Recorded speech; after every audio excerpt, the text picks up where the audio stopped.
Today on Government Matters, closer than ever to the end of the pandemic, the Special Inspector General for Pandemic Recovery on the data he's using to stop waste, fraud, and abuse. A new budget and new management agenda due soon from the new administration. Two of the top watchdogs in government on solving money and management problems for good. And the #1 story of the week, the Space Force locked in for good at the Defense Department. What's next for the newest branch of the military? Government Matters starts right now. From Washington, D.C. and around the world, this is Government Matters with Francis Rose. Thanks for watching the weekend edition of Government Matters, the only show covering the latest news, trends, and topics that matter to the business of government. I'm your host, Francis Rose. Congress is closer to another round of pandemic relief after a late-night vote in the Senate on Thursday. More money flowing out will mean more oversight to prevent waste, fraud, and abuse, and data will be a key piece of that oversight. Brian Miller is Special Inspector General for Pandemic Recovery. Brian, welcome. Thanks for coming on the program today.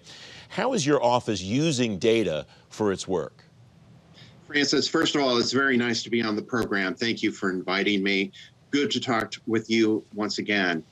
And we are using data. We're scrubbing all sorts of data sets, and we have a great team of analysts and auditors and investigators that are scrubbing data endlessly. In our last report, we referred to 69 referrals where we've scrubbed the data, various data sets of all the data being collected on CARES Act programs. And we've found 69 cases where we suspect that there is fraud. There are people misusing the CARES Act money and potentially committing criminal acts, or at least misusing it, and should pay the money back. You and I have seen any number of inspectors general, special inspectors general over the years in Washington. SIGPR was a big one during the recovery in 2008, 2009. How is the work that you're doing structurally and mission-wise different than and similar to the work of some of these other inspectors general? A great question, Francis. Special Inspector General is kind of parachuted in to a federal agency. And remember, the agency already has an inspector general. And so we're parachuted in and with a very limited budget and a limited mission. My limited mission is to look at CARES Act programs. And so we're looking at that limited mission with and trying to accomplish that within an agency that already has an inspector general. In the case of the Department of the Treasury, it already has the IG for the Treasury. It has the SIGPR is still there. We have the Tax Administration IG. And so we have a number of other special IGs in the agency. And so I have to do my job in coordination with them and in coordination with other IGs. And I'm working very closely with other IGs and with the Pandemic Relief Accountability Commission. It is a committee of other IGs, and then the Congressional Oversight Commission, and I call it the trifecta of oversight, because with a global pandemic, that's an unprecedented challenge in and of itself, requires unprecedented solutions, and the Congress worked on an unprecedented solution in the CARES Act, but that requires unprecedented oversight. And so they created what I call the trifecta: the Congressional Oversight Commission, the Pandemic Relief Accountability Commission, we call it the PRAC, and the Special IG for Pandemic Recovery, which is my office. And so we're trying to account for all the monies going out under the CARES Act. And I know that many Americans are focused on their health and the health of their loved ones. And with this pandemic, there's a lot of challenges, but I want them to know that at the Special IG for Pandemic Recovery, we are focusing on catching the bad guys that are taking advantage of this money in these programs and trying to make sure that their hard-earned dollars are going to actually relieve Americans that are in trouble by this pandemic. The chair of the PRAC, Michael Horowitz, will join us in just a few moments to talk about his work. You wrote recently in a quarterly report to Congress, Brian, SIGPR necessarily spent much of its nascent stage navigating the challenges of standing up an office in the midst of a pandemic. But our early efforts have borne fruit. What's the fruit that you see so far in the work that you've done? Well, first of all, Francis, we are building the airplane as we're flying it, and not just flying it, but flying it through an unprecedented storm, that storm being the global pandemic. And so we're trying to build an office out of scratch, out of nothing, and that takes a lot of work. We have all sorts of challenges in hiring, establishing email, establishing computer security, and IT security. And not only that, but also renting space, hiring people. There are all sorts of challenges. And in a pandemic, everything is harder because people are working from home. And so it takes a longer time.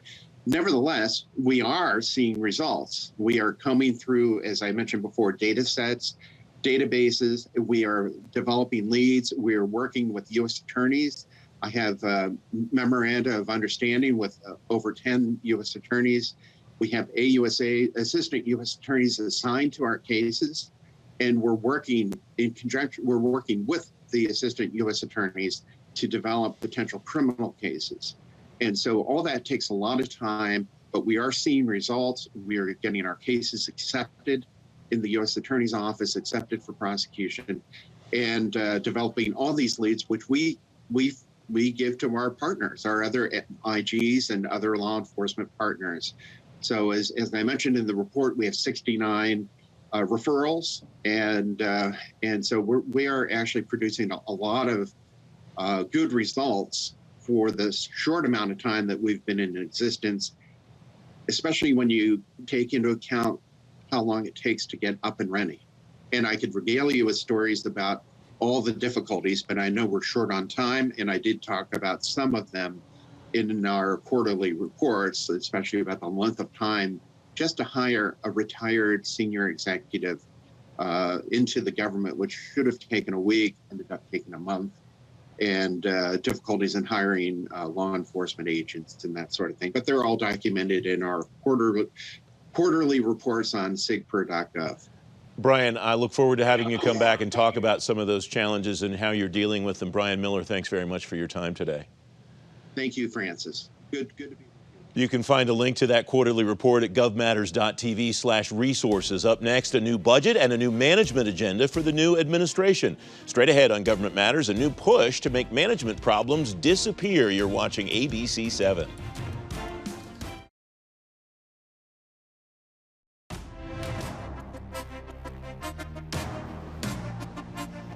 Welcome back. The Biden administration is already at work on a new president's management agenda. According to the Council of Inspectors General on Integrity and Efficiency, some of the government's top management challenges have been on the list for a lot longer than the pandemic's been around, and the virus has made some of them worse.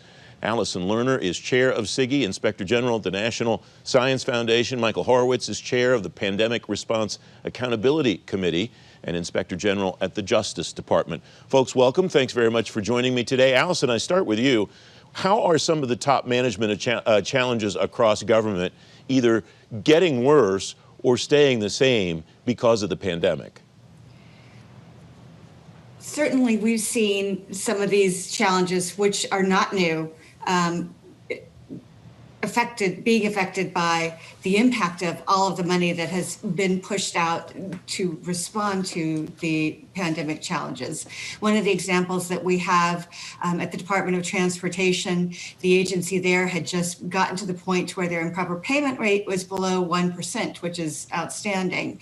But they're quite concerned that because of the need to push out a great deal of money and the fact that they were probably unable to examine the money as carefully when it was going out, that improper payment rate is going to increase.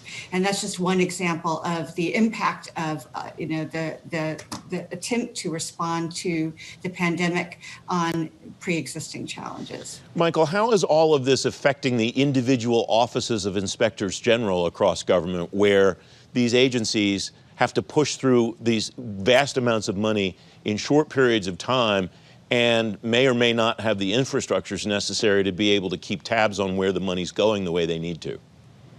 Well, it's having a very substantial impact on IGs, particularly as those of us who oversee significant spending related to the pandemic. We've got not only the issues that we've always had to deal with as IGs in conducting our oversight, but when you're talking about hundreds of billions of dollars for your individual agency and conducting oversight over those additional dollars, particularly with the kind of fraud and improper payments that we're seeing at agencies like SBA with the PPP program, at the Labor Department with the unemployment insurance program, and others, it creates challenges upon challenges for those IGs.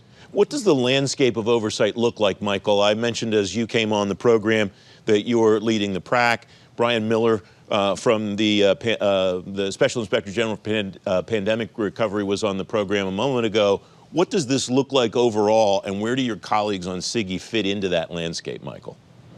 So when Congress created the PRAC through the CARES Act, what the PRAC was intended to do and what we are doing is bringing together all of those IGs that have responsibility over oversight at their agencies and making sure we're being coordinated, working together on these issues and thinking about cross-cutting challenges that we're seeing. For example, data gaps. Those are critical to conducting oversight. We've got to get the data to understand how the money is being spent, whether it's being spent wisely, whether it's going to the places it should be going, and whether there's fraudsters out there that are misusing the programs. Allison, the waste, fraud, and abuse topic is one that the three of us have spoken about on a number of occasions. How is that changing, and how are you and your colleagues adjusting to those changes as a result both of the pandemic and as a result of some of these management challenges, as you alluded to, being here for a while, not necessarily going away very much? I think one of the important things that we do is come together and try to identify situations, as Michael alluded to earlier, where you have challenges and fraud schemes that cross multiple agencies and work together closely and carefully to combat those schemes collectively and not individually. And we've seen some great success doing that in the grant fraud context. And I think we'll be seeing more and more of that over time as people see the benefits of combining to tackle these challenges. Last time you were on the program, Allison, was when you had just taken over as the chair of SIGI. Now that you've had a chance to kind of sit in that seat for a little while, what's your sense of the tools that you and your colleagues will use both to help the new administration with its management agenda and addressing these ongoing management challenges and the pandemic recovery as it continues? And what are the tools that you'd like to have? Well, one of the major tools that we use, and you can see this both in the traditional work that we do, but in the PRAC space, is having access to data. And that's more important than ever, and having it in as timely a fashion as possible.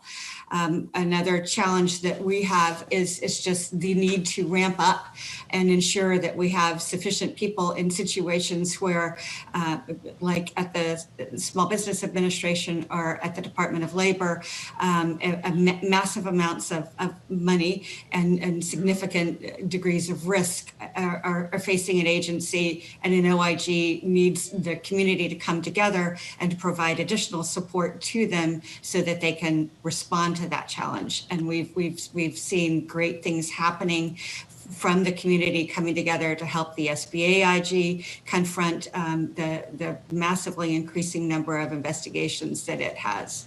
So ensuring that we can have the resources and that we can work together to tackle these challenges will set us up for success. Allison Lerner, Michael Horowitz, thanks both very much for joining me today. It's great to have you on the program. Great to be here, Francis. Thanks. Thank you. Up next, the #1 story of the week. The Space Force gets formal approval from the new Commander-in-Chief. Straight ahead on Government Matters, how the newest branch of the military could grow under the Biden administration. You're watching ABC 7.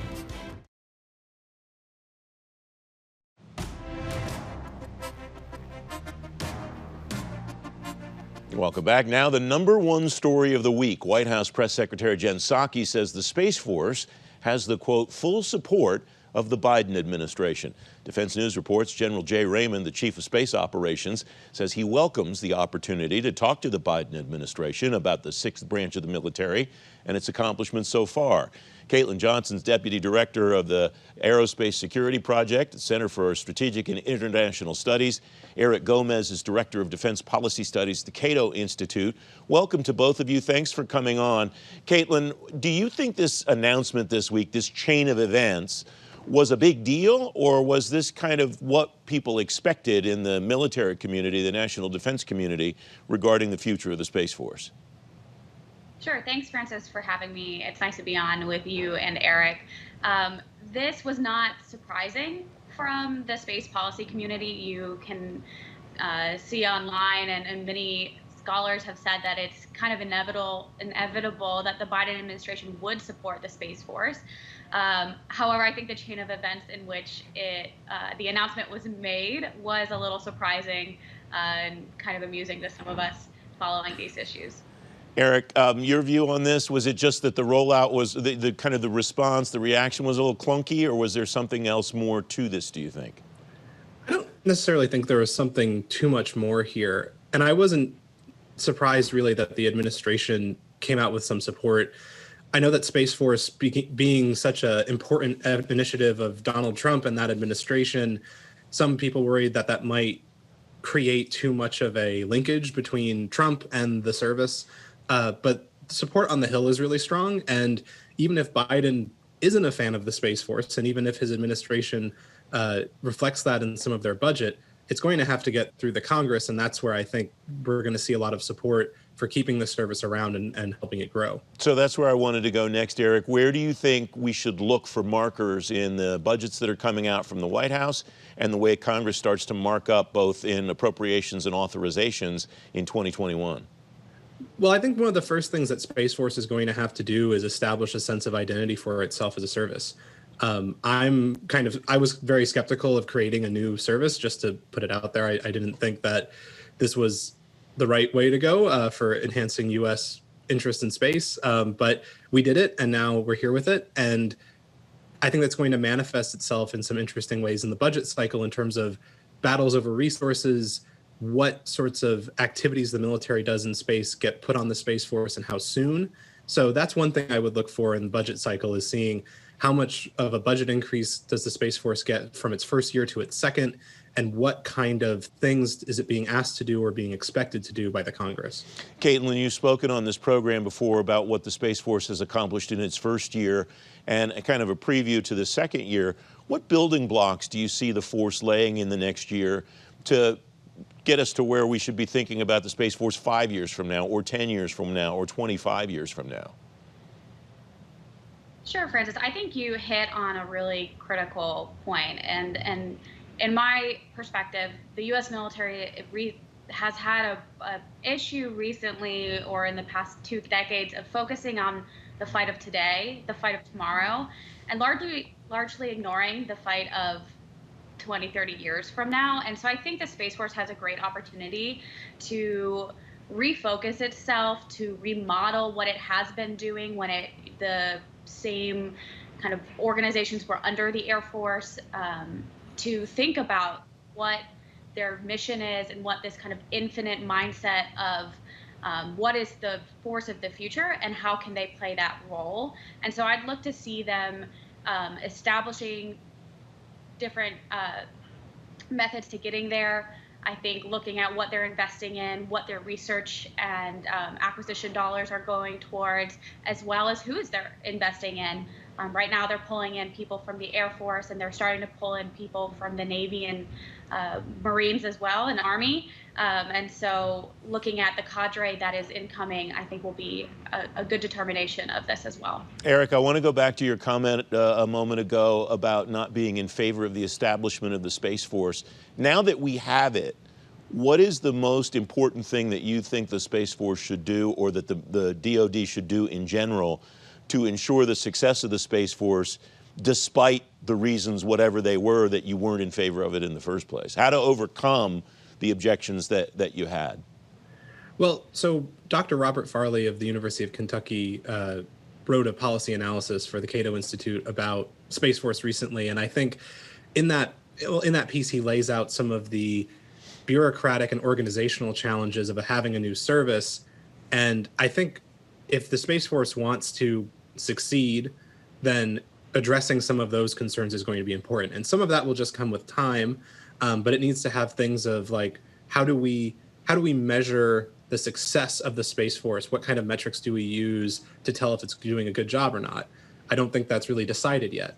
What role does the Space Force play in U.S. strategy more broadly? Is it primarily a support service, or is it doing something else? And these are all things that in the policy paper that Rob Farley wrote for Cato, he compared it to the Air Force. And when the Air Force came along, it had, one, it was very large. Two, it had a lot of that sort of history of World War II and World War I to build off of. Space Force doesn't really have that as much. So it's going to be a difficult challenge. And that's where we're going to see, I think, a lot of these power plays or organizational politics come into play between the Space Force and other branches as they try to figure out who is doing what in space for the U.S. military. So I'm going to watch that very closely to see how does it shake out and where does the Space Force land in terms of these questions of organizational politics and bureaucratic experience. Eric and Caitlin, thanks both very much for joining me today. I appreciate it. Thanks, Francis. Thank you, Francis. Thank you, Caitlin. Don't forget, if you miss an episode of Government Matters, you can find it on our website, govmatters.tv, and you get a preview of every newscast when you sign up for our daily program guide. You just text Gov Matters to the number 58671. Back in 2 minutes.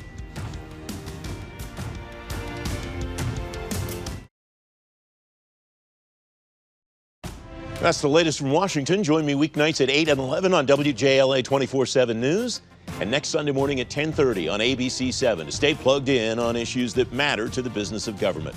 Thanks very much for watching. I'm Francis Rose.